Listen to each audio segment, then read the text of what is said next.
YTN News FM.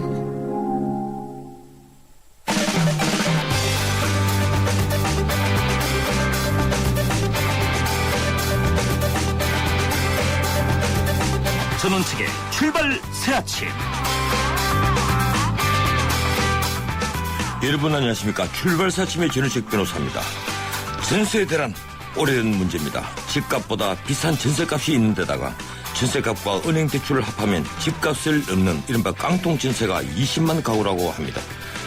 얼마 전 정부 여당이 전세 대란을 해결하기 위해서 당정 협의를 했습니다. 대통령이 한마디 하니까 정신이 번쩍 든 걸까요?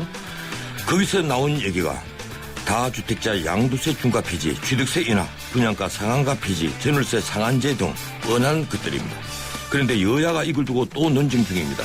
양도세 줄이는 건 부자만 덕보는 것이고 취득세 줄이는 건 지방재정 악화 때문에 안 된다고 하는군요. 참 한가하십니다. 지금 전세 대란보다 더 시급한 문제가 있는 겁니까? 8월 23일 금요일 순서입니다. 남북이 오늘 잠시 뒤 10시부터 판문점에서 만납니다. 이산가족 상봉에 대해 북한이 우리 제의를 받아들였죠. 문제는 우리가 제안해놓은 금강산 관광협상입니다. 일부에서 금강산 기업인협의회 회장 연결하고 이어서 민하협 상임위장 새누리당 황영철 의원을 만납니다. 우리 정부 차기 전투기 기종 결정이 F-15SA로 결정되는 것 같습니다. 방사청은 아직 최종 결정된 건 아니라고 합니다. 2부에서 전문가와 함께 이 문제 짚어봅니다. 매주 금요일 마련하는 피플, 오늘 4부에서 야구 해설가 하일성 위원과 함께합니다. 전인책의 출발 사진 출발합니다.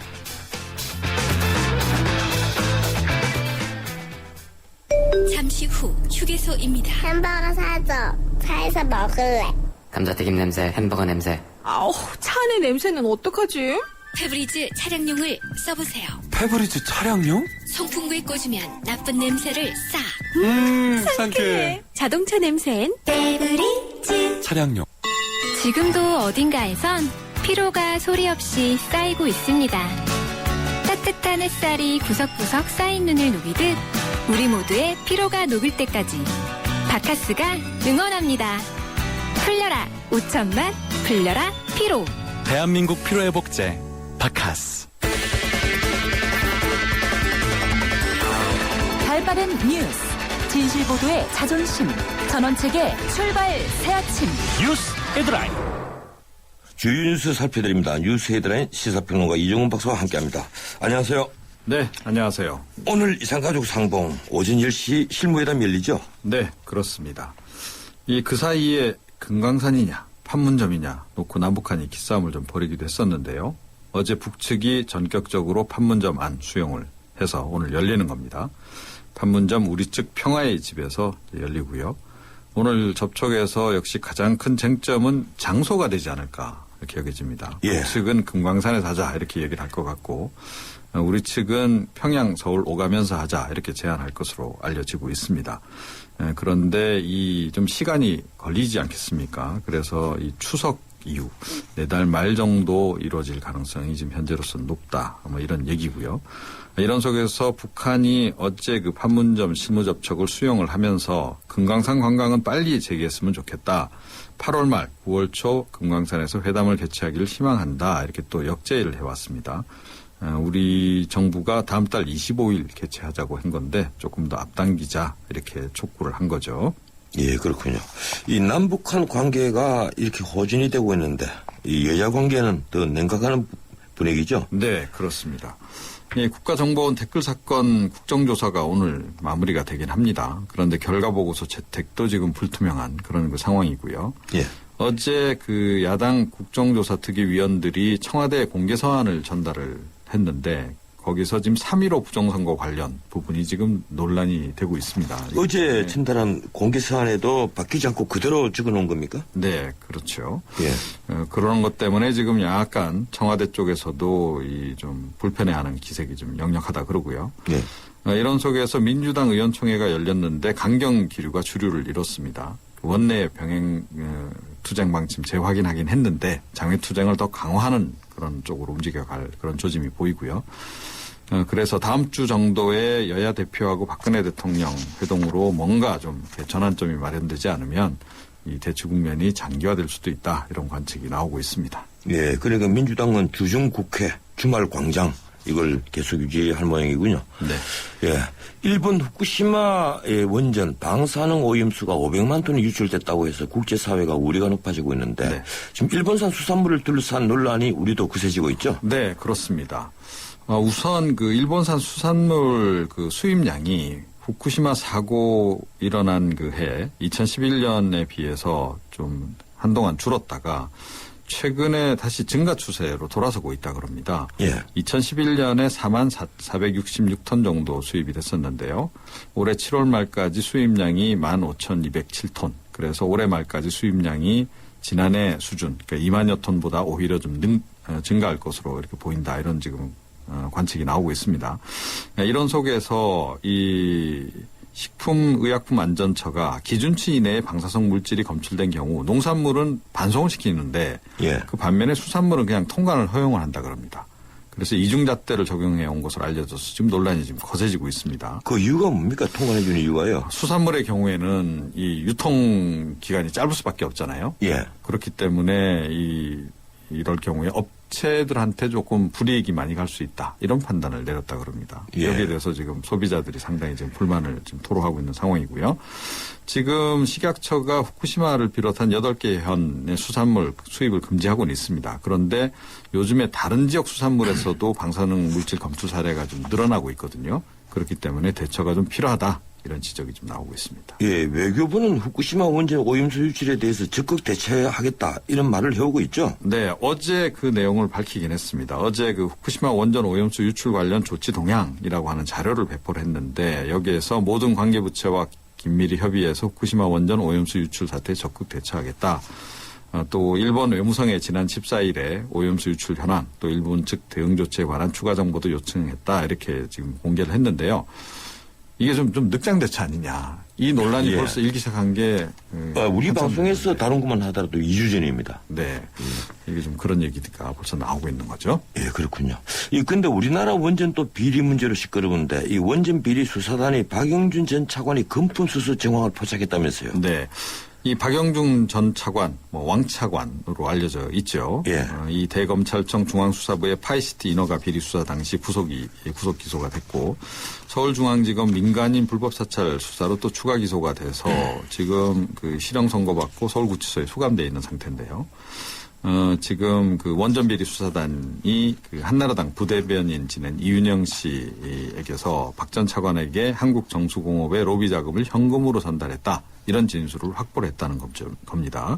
또 다른 업체의 로비 자금 수천만 원도 받았다. 이런 단서도 포착을 해서 지금 수사를 진행 중이라 그럽니다. 그래서 이 법무부의 박 전 차관에 대한 이감을 지금 신청을 했다 그러고 수사단이 이렇게 되면 다음 주 초 부산구치소로 옮겨져서 소환 조사를 받을 예정인데 예. 이것이 좀 게이트 사정으로 비화하는 거 아니냐 이런 얘기가 더욱더 지금 많이 나오고 있습니다. 참 박영준 전 차관 권력은 잠깐 누리고 뒤에 당하는 일이 자꾸 많아지는군요. 오늘은 여기까지 듣겠습니다. 네.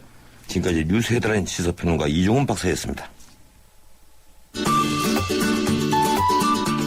여러분의 아침을 여는 출근길 시사 프로그램 전원책의 출발 새아침.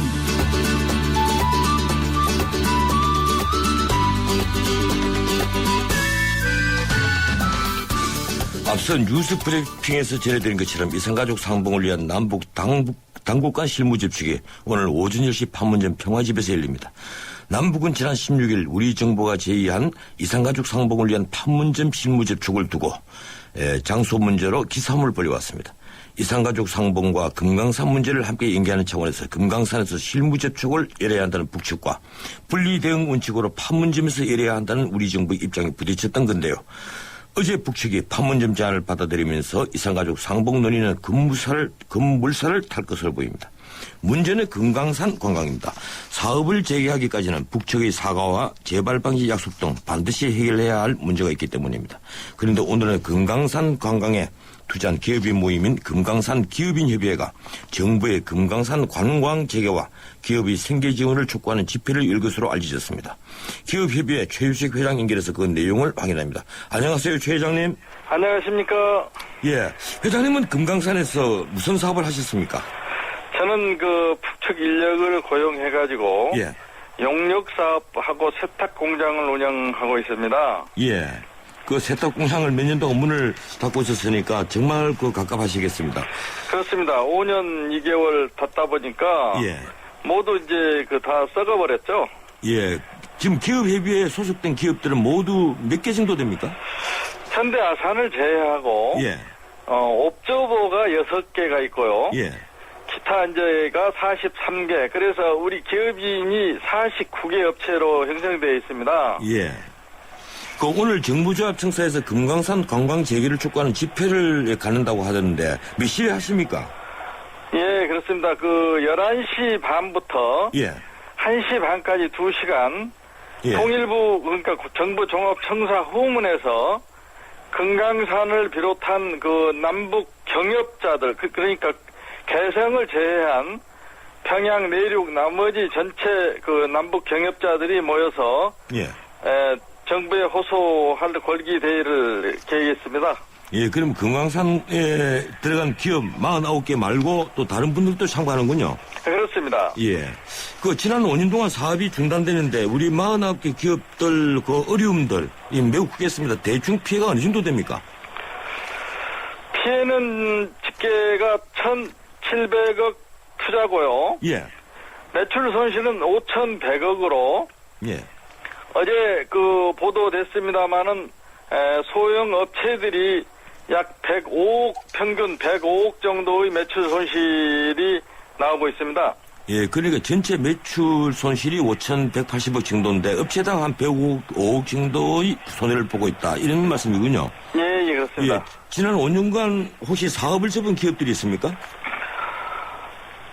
물론입니다. 거의 80%는 예. 그 금강산에 이제 올인을 했기 때문에 다른 사업도 할 수도 없고 지금 뭐 거의 문은 다 닫은 상태로 예. 하루하루만을 기다리고 있기 때문에 지금 뭐 5년 동안 뭐 전혀 그 돈을 벌지 못한 가장들이 너무 있기 때문에 너무 안타깝습니다. 예, 이 참여 기업들 생각하면 금강산 관광 사업이 하루속에 재개됐으면 하는 것은 저도 공감을 합니다만 그런데 2008년에 박왕자 씨가 관광 중에 피살됐지 않습니까? 예. 그래서 우리가 사과도 그 요구를 하고 재발 방지 약속도 요구를 했는데 아직까지 북측은 반응이 없습니다. 이 문제가 생길돼야 하는 것 아닙니까? 물론 이제 그렇습니다. 그러나 북한은 사과했다. 또 최고 책임자가 우리 조건을 다 승인했다. 서로 쌍방이 이제 얘기는 하고 있으나 그러나 분명한 것은 2010년 2월 8일 날 개성에서 당국자 회담에 3대한 조건 초안이 나왔었습니다. 예. 그러나 이제 우리 당국자는 그 큰 틀의 비핵이라는 이유로 그 합의에 도달하지는 못했습니다만은 그 후부터 북한은 우리 재산을 동결몰수 또 특급법을 만들어서 중국 관광객을 데려오고 그런 상황이 벌어졌던 겁니다. 예, 그렇죠. 이 금강산 관광에서 번 돈으로 이 북한이 핵미사일 개발에 전용했다. 이런 주장들도 있었고 미국 정부도 그런 걸 일부 확인한 적이 있었습니다. 그런데 정부로서는 금강산 관광 재개가 이 북한에 대한 또 현금 이전을 금지한 유엔 안보리 대북 제재 결의안에 어긋나는지도 검토해봐야 된다. 이런 의견이거든요. 어떻습니까?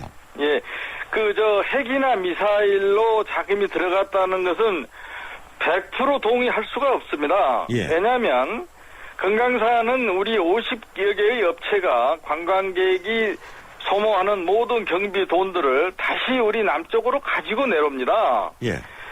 중국은 가면은 중국에다 돈을 다 쓰고 오지만은 금강산은 관광이 가면은 우리 업체들이 가지고 내려옴으로 인해서 최소 금액 입북료 그러니까 그 비자피 내지는 산을 가기 위한 입북료만 주기 때문에 그 돈이 핵이나 미사일로 전용됐다. 이거는 전혀 동의할 수가 없습니다. 예, 그래도 최소한의 입북료를 다 합치면 또 많은 돈이 되니까 이제 그런 얘기들이 나오는 건데요.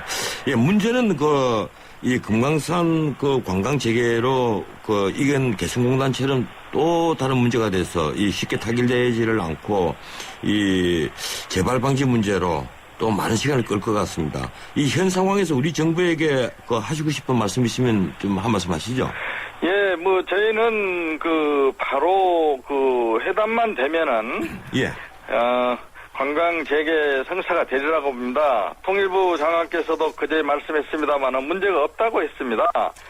5년이 넘었는데 왜 더 시간이 걸려야 되는지요. 우선적으로 당국 간 회담이 이루어져가지고 무엇을 원하는지 무엇을 제시해야 되는지 빠른 시일 내에 당국 간 회담이 중요합니다. 이산가족만 하고 또 금강산 회담은 보류한다는 거는 그 금강산에다가 이산가족 행사를 위해서 수백억을 들여서 건물을 지어놓고도 한 번도 사용하지 못하고 있지 않습니까? 예.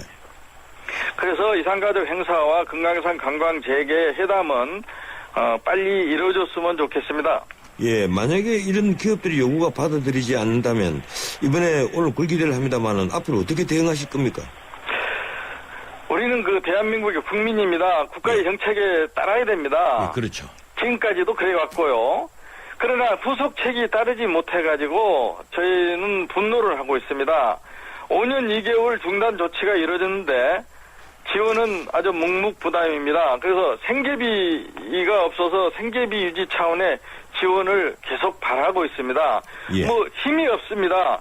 개성은 133일 만에 커다란 보험 내지는 지원을 해주고 있는데 금강산은 상대적으로 박탈감을 당한 부분에 대해서 정부에 강력 호소를 했고 요구를 또 하겠습니다.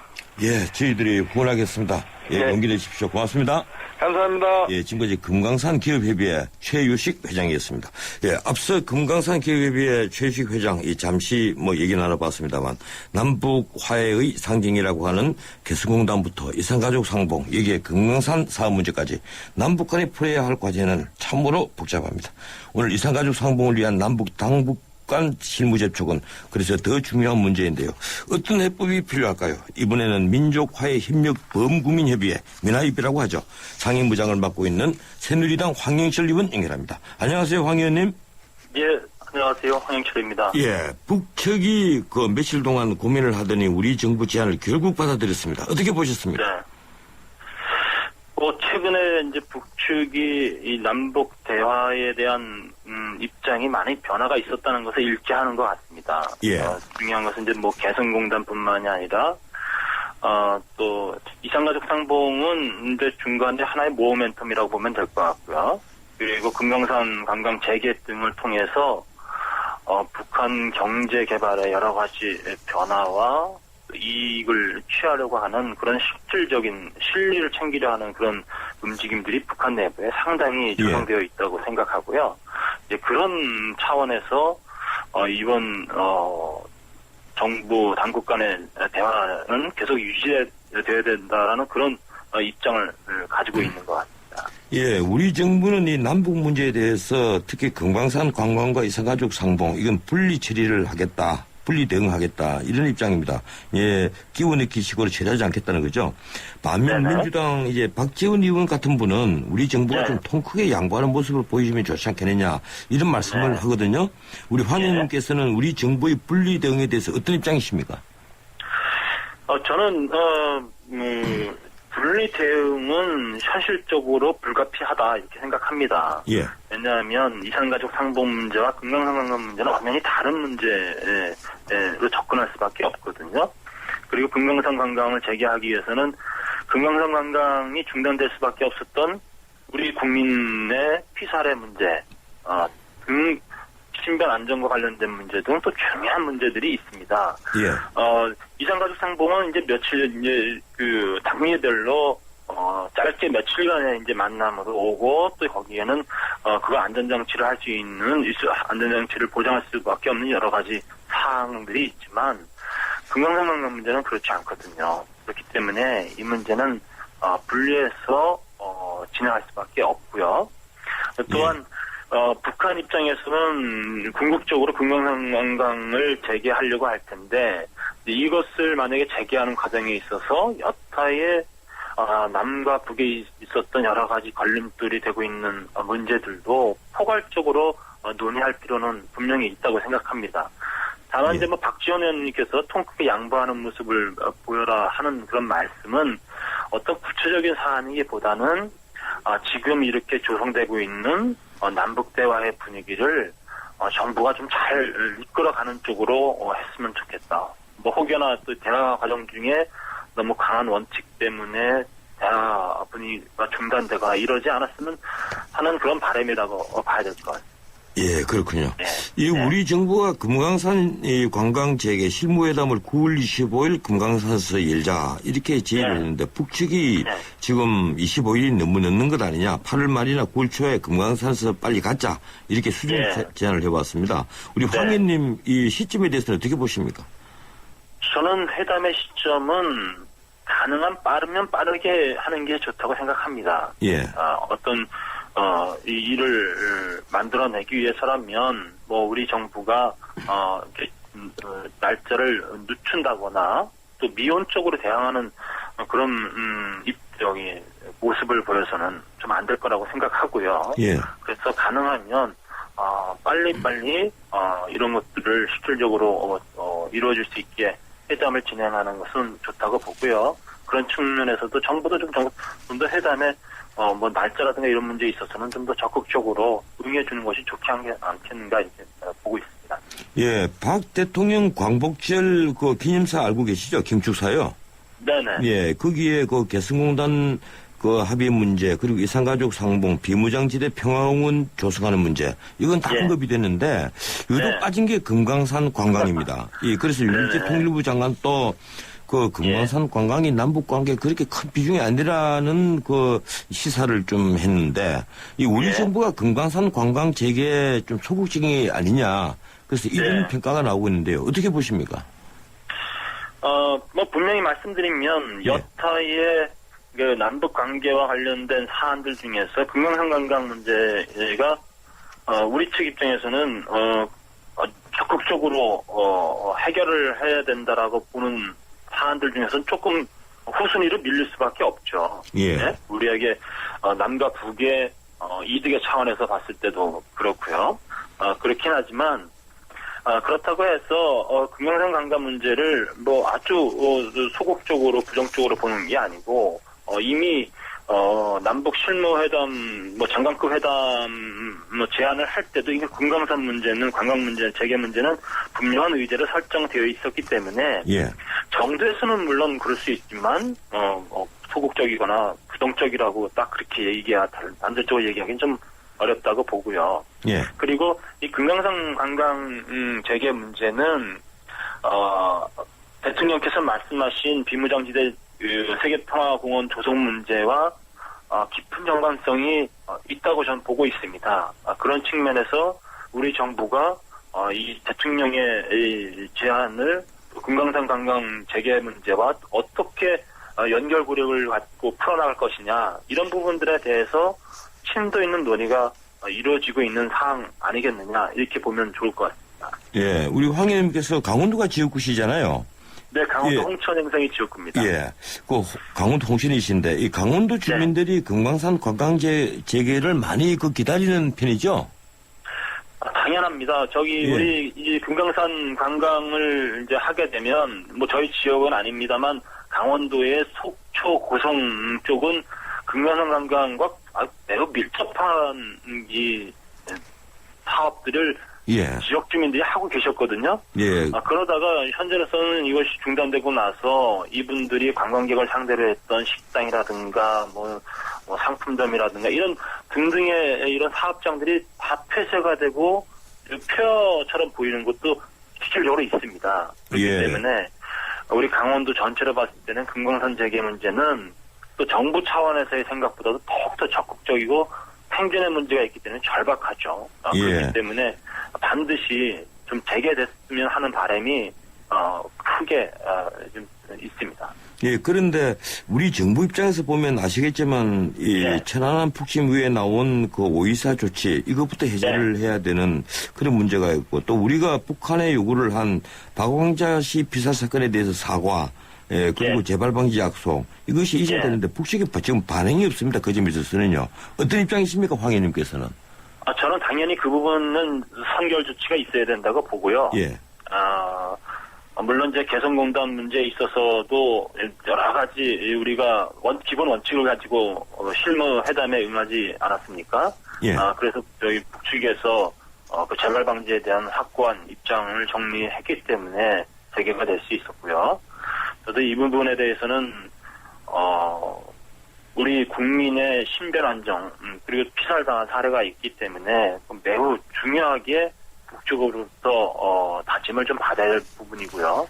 또 이어서 천안함 폭침이라든지 이 연평도 포격이라든지 등등 지금까지 우리 남북을 갈라놓았던 우리 남한으로부터 북한과의 여러 가지 접촉을 재개하는 데 있어서 걸림돌이 됐던 그런 부분들에 대해서 이제는 포괄적으로 그런 문제를 해결해 주는 조치가 북측으로부터 나와야 될 때다라고 이렇게 생각하고요. 이것을 통해서 이제 북한이 당장 개성공단 재개나 실질적으로 금강산 관광 재개를 통해서 북한의 그 주민들의 그 주민들을 위한 경제 회생을 위한 기본적인 생각들을 가지고 있기 때문에 이런 점들을 북한의 지도자들이 충분히 인식하고 이런 획기적인 변화를 가져오는 계기를 좀 삼아야 되지 않겠느냐 이런 요구를 솔직하게 북측에 하고 싶습니다. 예, 그렇군요.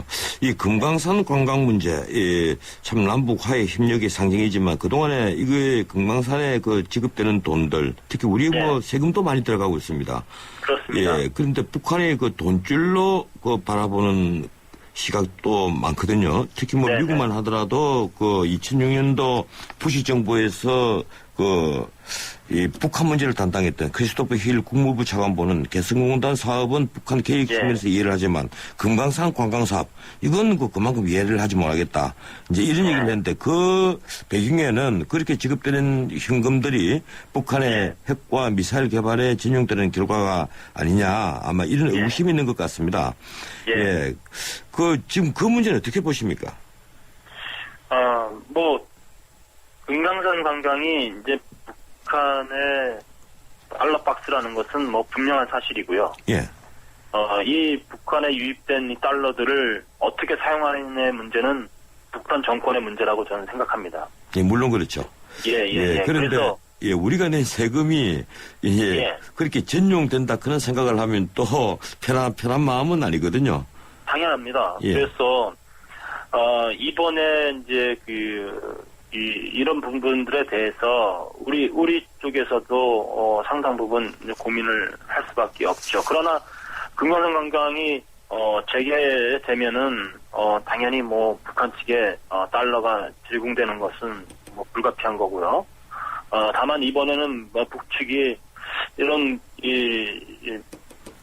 부분들에 대해서 이게 뭐 군비 확장이라든가 또 핵미사일 개발이라든가 이런 쪽보다는 새롭게 좀 방향을 잡고 있는 경제개발 쪽에 투자할 그런 달러의 필요성을 스스로가 안고 있다고 보고 있거든요. 그래서 그런 측면으로 진정으로 이제 북한 주민들, 우리 동포들을 위한 그런 사업들, 북한 주민들의 삶의 질의 변화를 가져올 수 있도록 그렇게 하기를 좀 당부드리고 싶습니다. 예. 아까 인터뷰한 그 금강산 기업협의회 최유식 회장은 이 금강산 사업정단으로 특히 49개 기업들이 피해가 굉장히 크다고 합니다. 그래서 생계를 좀 우리 정부가 지원을 해주면 좋지 않겠느냐 이런 요구를 하는데 이 문제는 어떻게 보십니까? 좀 살펴봐야 될 부분이라고 보고요. 그 부분들에 대해서 이제 아직까지 구체적으로 거론되어지지 않았던 것은 이 금강산 관광 사업은 그것을 맡고 있는 그 사업을 책임지고 있는 특정 기업이 있지 않습니까? 그런 차원이었기 때문에 지금까지는 그런 특정 기업 선에서 이런 문제들이 좀 해결되는 절차를 밟았어야 되지 않겠느냐 이렇게 보고 있고요. 다만 정부 차원에서 살펴볼 일이 있다면 정부도 좀 더 꼼꼼하게 챙겨서 우리 해당 기업과 관련된 우리 국민들의 어려움이 없도록 이렇게 챙겨주기를 좀 바랍니다. 오늘 금강산 오늘 이산가족 상봉을 위한 실무회담이 잠실에 10시부터 이제 열리는데요. 어떻게 예상하십니까? 이야기가 잘 될 것으로 보십니까? 뭐 최근의 분위기로 봐서는 잘 될 것 같습니다. 예, 근데 북한이 그리고- 금강산에서 만나자고 네. 하고 우리는 또 그 금강산에서 만나 상봉하는 것은 좀 네. 반대를 하는 것 같습니다. 예. 그렇습니다.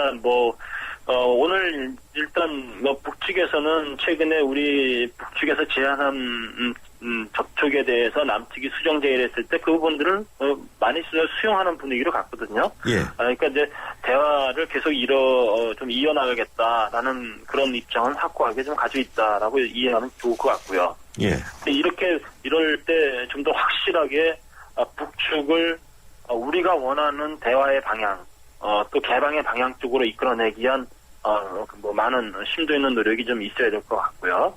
예. 그리고 이산가족 상봉과 관련돼서는 이제는 좀 상봉하는 인원도 좀 늘리고, 그리고 꼭 국남산이나 개성 이런 북한을 저기 영역이 아니라 예. 우리 남쪽에서도 남만에서도 이산가족 상봉 행사가 이루어질 수 있도록 이렇게 또 해야 상호 호혜적이지 않습니까? 예. 그런 부분도 오늘 접촉을 통해서 어떤 결과물로 나왔으면 하는 바람입니다.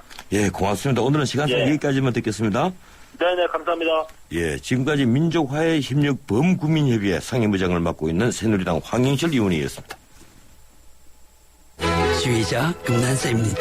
높고 낮은 금과 낙기와 목과 낙기까지 개성 있는 음들의 하모니를 만들 수 있는 건 하루하루 열심히 기록하는 습관입니다. 최고의 하모니를 위한 금난세 씨의 노력은 매일매일 양지 다이어리와 함께합니다. 나의 역사 속엔 언제나 양지 다이어리. 오래전부터 당신의 마음속에 있었던 단 하나의 SUV 렉스턴 W. 올여름 그 SUV를 만날 단 한 번의 기회가 찾아옵니다. 8월 출고 고객에 한해 선수율 제로, 60개월 5.9% 할부이자에 특별 판매 조건까지. 프리미엄 무브먼트 렉스턴 W. 자세한사항은 홈페이지 참조.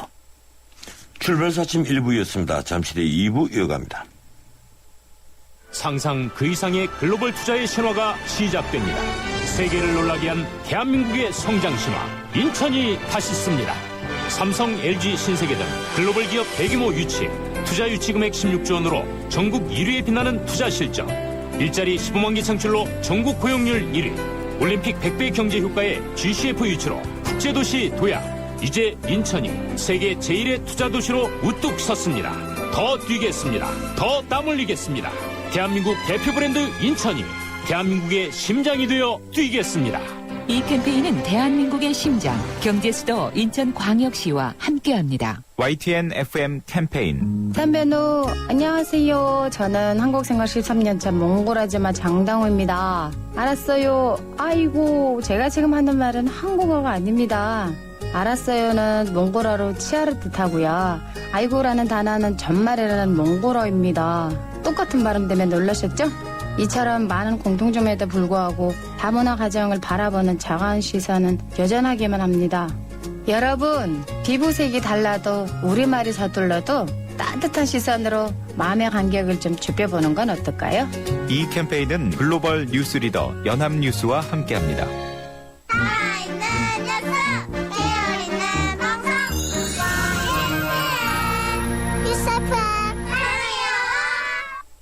예, 저는 지금 출발사침 2부 시작합니다. 잠시 광고 듣습니다.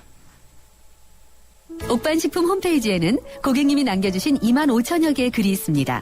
양파즙, 마늘즙, 헛개나무즙, 오가피즙이 궁금하시면 옥반식품을 찾으세요.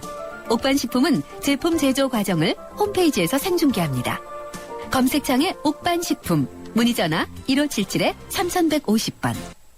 베를린의 하늘에 대한, 파리의 하늘에 대한, 슈투트가르트의 하늘에 대한, 유럽의 모든 하늘에 대한 대한항공의 사랑. 체코항공의 2대 주주가 되어 시작합니다. 유럽 하늘에 우리의 위상을 높일 대한항공을 기대해 주십시오. Excellence in Flight, Korean Air. 왜 그랬어요? 최신 LTE 아이폰 사드렸는데 왜 그러세요? 넌 나에게 3G도 줬어. 100% LTE가 있는데도 말이야. 이럴 수가. 3G 섞인 LTA. 3G 전환 없는 100% LTE로 완벽하게. LTE도 U+가 진리. LTA 지원 낱말 기준. 우리 정부의 차기 전투기 사업 여전히 안개에 쌓여 있습니다.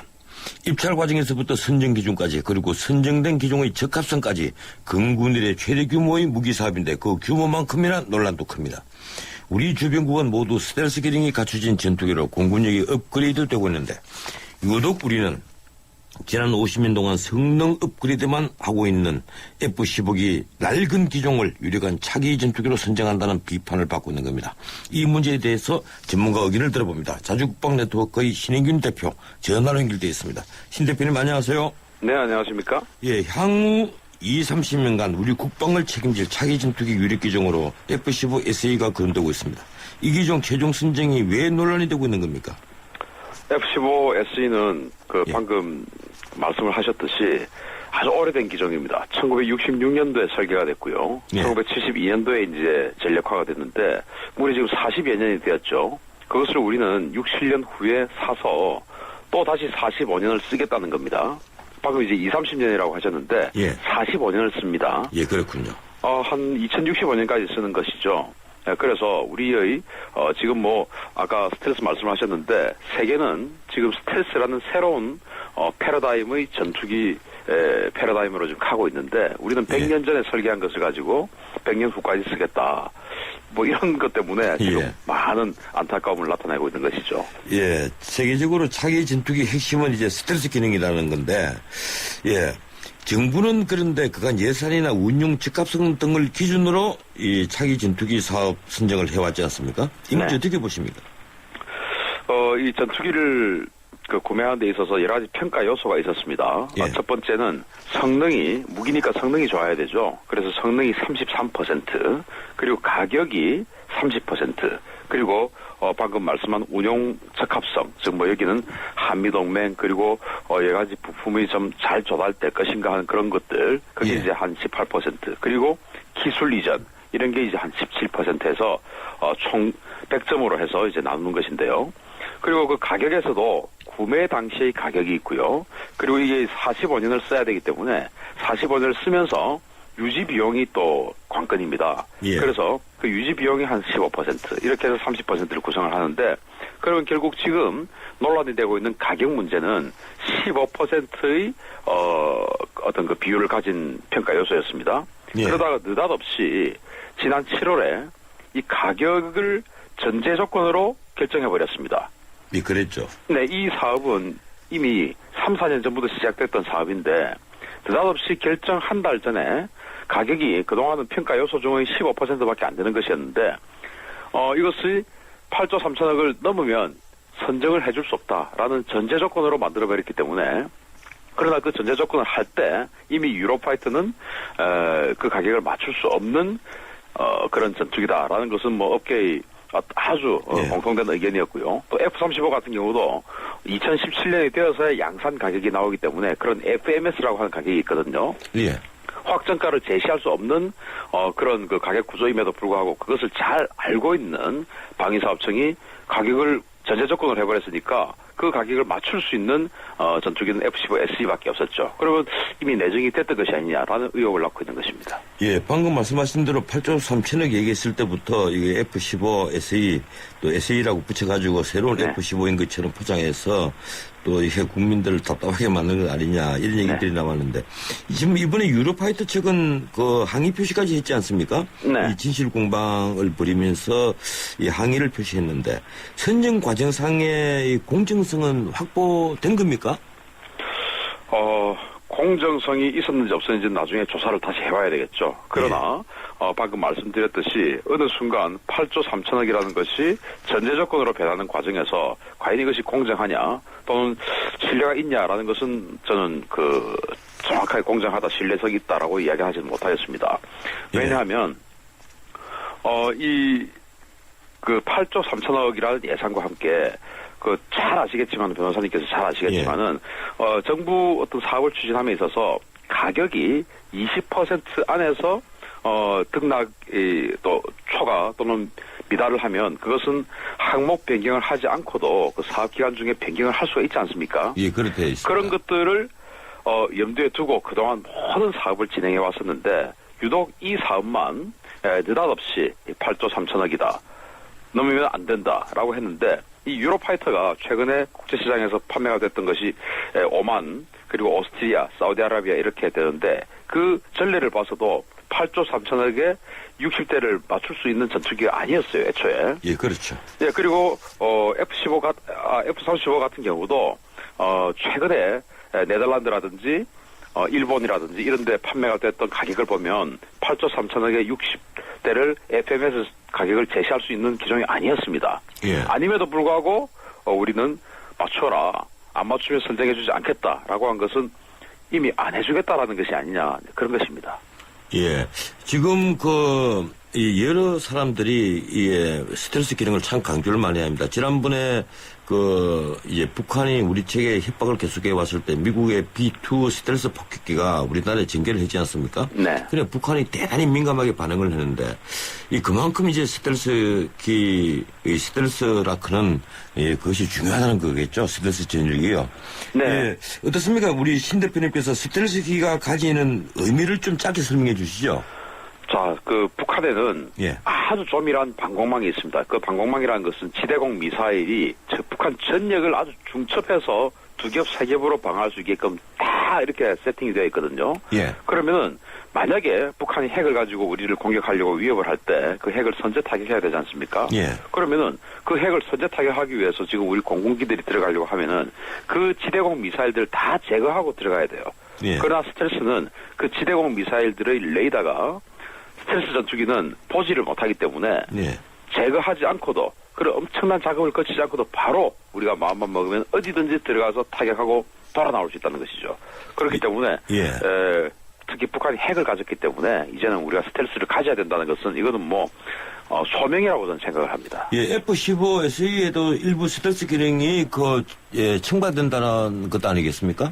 네, 그렇죠. 그런데 완벽하지는 않겠죠, 이제. 완벽이 아니라, 눈속임이다. 그렇게 생각합니다. 왜냐하면 이 F-15가 생산되던 1960년대, 70년대만 하더라도 스텔스라는 개념조차가 없었거든요. 예, 그랬죠. 네, 그래서 F-15는 이 레이더를 반사하는 무수한 어떤 면들이 있습니다. 예. 그런데 그런 것들을 기본적으로 형상 설계를 재설계하지 않고 몇 가지 계량만을 거쳐서 스텔스가 아니었던 게 스텔스가 된다. 그러면 F-22나 B-2나 F-35 한번 보십시오. 얼마나 좀 보편스럽지 못하게 생겼습니다. 특이하게 생겼잖아요. 예, 그렇죠. 왜냐하면 그렇게 생겨야만이 그 레이더파를 퉁겨낼 수 있다는 것이죠. 그런데 F-15가 지금 F-16보다 레이더 반사 면적이 3배나 넓은 겁니다. 그런데 그거 조금 내부 무장창 설치한다고 해서 그게 갑자기 레이더에 안 보인다. 그러면 B-2나 F-22는 왜 그렇게 만들었을까요? 그건 말이 안 되는 소리죠. 예, 지금 우리 주변국 상황을 살펴보면 일본도 지금 F-35 스텔스기 4대를 구매하고 부품 10%를 자체 생산하기로 되어 있고 또 앞으로 42대를 이제 도입한다는 겁니다. 이 중국, 러시아는 중국은 젠10부터 이제 앞으로 스텔스화 시키겠다는 거고 러시아는 이미 스텔스 전투기에 박차를 가고 있는 중인데요. 이런 상황인데 우리만 이 스텔스를 보유하지 않으면 앞으로 장래 우리 주변 환경과 우리 공군의 어떤 문제가 생겼을 때 좀 어렵지 않겠습니까? 자, 일본도 지금 42대를 지금 구매를 했죠. 예. 그런데 일본이 지금 F-15라는 전투기를 200대를 가지고 있거든요. 예. 그 중에서 100대를 최신형으로 개량을 했습니다. 그런데 100대는 개량을 안 했거든요. 개량을 안 했다는 것은 그 100대를 포기하겠다는 말이거든요. 포기하겠다는 것은 다시 이 42대 사업이 끝나고 다시 그 구형 F-15를 대체하는 사업을 합니다. 그게 바로 다시 이 F-35가 될 확률이 가장 크고요. 그러면 일본은 F-35 같은 스텔스 전투기를 최소 150대 이상을 가지겠다는 것이죠. 중국은 말씀하신 젠20을 대량 생산할 것이고요. 러시아도 마찬가지고. 만약에 독도에서 2020년 이후에 우리와 일본이 분쟁이 생겼을 때 일본은 F-35가 날아옵니다. 우리는 F-15SE가 날아갑니다. 우리는 F-35를 볼 수 없고 일본은 F-15SE를 멀리서부터 볼 수 있습니다. 그러나 미사일의 사정거리는 100km가 넘습니다. 상대가 안 되는 것이죠. 예, 그렇게. 이 여도에서 중국과도 마찬가지입니다. 이런 것을 2065년까지 우리 나라를 지켜줄 가장 강력한 무기로 선정을 하겠다는 것이니까 안타깝게 그지없죠. 예, 지금 F-15SE 선정과 관련해서 이미 언론에서는 이 한미 양측 간에 물밑 합의가 있거나 아니면 로비스트 개입한 거 아니냐 이런 추측이 난무를 합니다. 네. 그리고 우리 정부가 아까 말씀하신 대로 이 단가 가격만 내세우다가 결국은 그 잘못된 설계를 하는 것 아니냐 이런 얘기들이 있는데 앞으로 그 어떻게 해야 되겠습니까? 특히 유로파이터 같은 경우는 우리에게 기술 이전까지 해주겠다 이렇게 나오지 않았습니까? 기술 이전을 거의 전투기 한 대 만드는 기술을 다 주겠다라고 했었죠. 예, 이번에 그 방사청 대변인은 아직까지 네. 결정은 안 되었다. 이렇게까지 변명을 하던데 앞으로 이 재입상 하는데 좀 여론을 조성해야 되지 않을까요? 그런데 방사청 대변인의 말은 예. 정말 책임을 비켜가기 위한 말에 불과하고요. 아직 선정이 안 됐다. 가계약을 다 한다. 이런 이상한 자꾸, 애매모호한 말을 하기 때문에 우리 국민들이 그러면은 유로파이터 될 수도 있는 거 아니야? F-35 될 수 있는 거 아니야? 이런 기대를 하거든요. 예. 그러나 제가 정말 확실하게 확인한 바로는 이 F-35와 유로파이터는 이미 현실적 탈락이다. 예. 강제 탈락을 안 시켰습니다. 지금 기종평가를 해야 되기 때문에 기종평가에 서류를 넣으라고 서류도 넣고 이렇게 할 수 있습니다. 그러나 선정은 안 해준다. 라는 것이 확정이 되어 있습니다. 즉, 강제 탈락을 시키지 않았지만은 선정해주진 않는다. 라고 확정이 되어 있기 때문에 F-15SE를 할 거냐 말 거냐만 결정이 나 있고요. 예. 그리고 저는 근본적으로 이 방사청이 과연 이제 제대로 된 그 기관이냐 하는데 의문을 가지지 않을 수 없고요.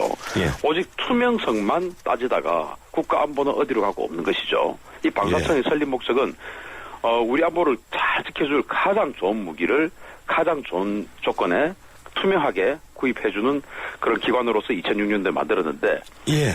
가장 기본적인 안보는 어디 가고 없고 오직 책임지지 않을 무기 구매 사업만 하고 그러면서 결국 가장 낮은 가격의 가장 낮은 성능의 무기만 계속 사오고 있는 것입니다. 예, 고맙습니다. 과연 우리 안보를 위해서 필요할까요 이게? 예, 시간이 오늘 부족해서요. 여기까지만 듣겠습니다. 고맙습니다. 감사합니다. 예, 지금까지 자주국방 네트워크 신인균 대표였습니다.